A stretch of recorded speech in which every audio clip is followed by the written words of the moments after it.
मर्दा कल ना छोड़ कल ये राजा जी गवने नहीं तो सुननी कि लुका के बीड़ी पियत रहला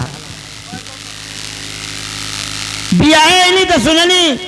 कि लुका के बीड़ी पियत रहला गवने नहीं तो सुननी कि सिगरेटो पिए लगला अब दोंगे आले तो सुनत है कि लुका के सुरती खात रहा कहते कि बीड़ी या सिगरेट छोड़ के सुरती कब से धइला बीड़ी या सिगरेट छोड़ के सुरती कब से धइला कुकुर नहीं और मुंह बना के बीच बीच थुकत आइला सब नशा से बाउर हमरा सुरती लगे पिया आ कवन तो गलवा दिहलस तो कि ई कैंसर के बिया तो मर्दा कहलस कि हमके राह बताओ बारू भैलू कब से ज्ञानी हमके राह बताओ बारू भैलू कब से ज्ञानी ये सुरती के खैले बहुत पुरुष ज्ञानी सुरती से फुर्ती मिलेला ज्ञान बढ़े चौगुना और होश बढ़ेला जोश बढ़ेला जब मिलेला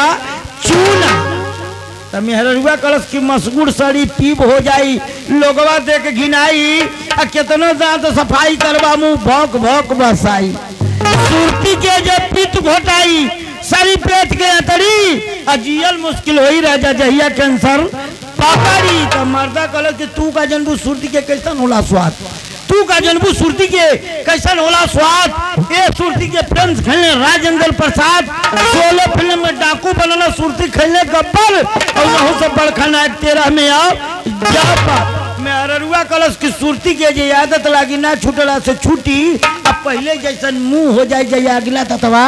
टूटी सुरती जे लगे न रही घूम घूम चियरबो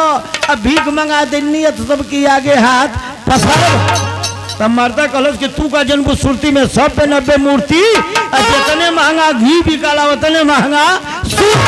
सुरती खाना डॉक्टर मास्टर और चुप मिनिस्टर पुलिस थानेदार वकील और जज बलिस्टर हमने अररुआ कलश की एक जने कथा सुना गई ना सुरती खा के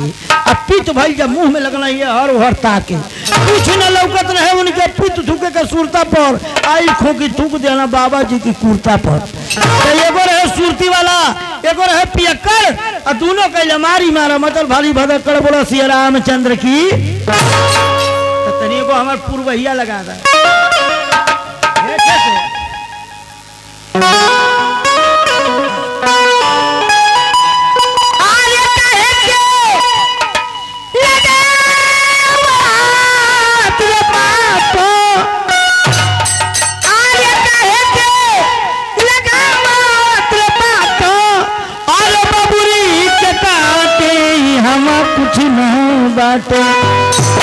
अरे जाए के बाद सबके एक घाट हवा कुछ ना बाटे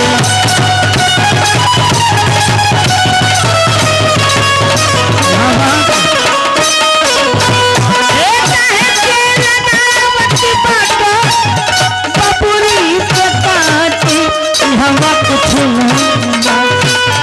जाए के बाद सबके एक घाट हवा कुछ ना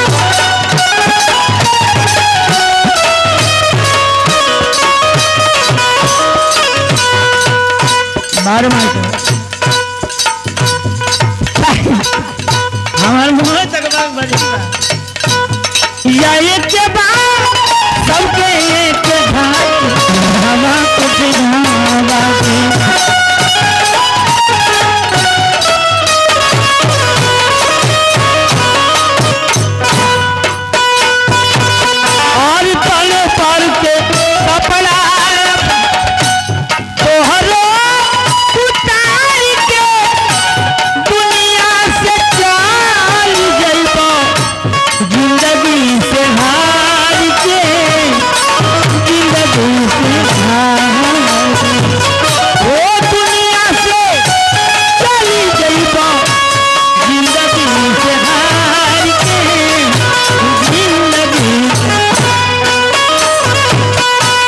सच बात कहलो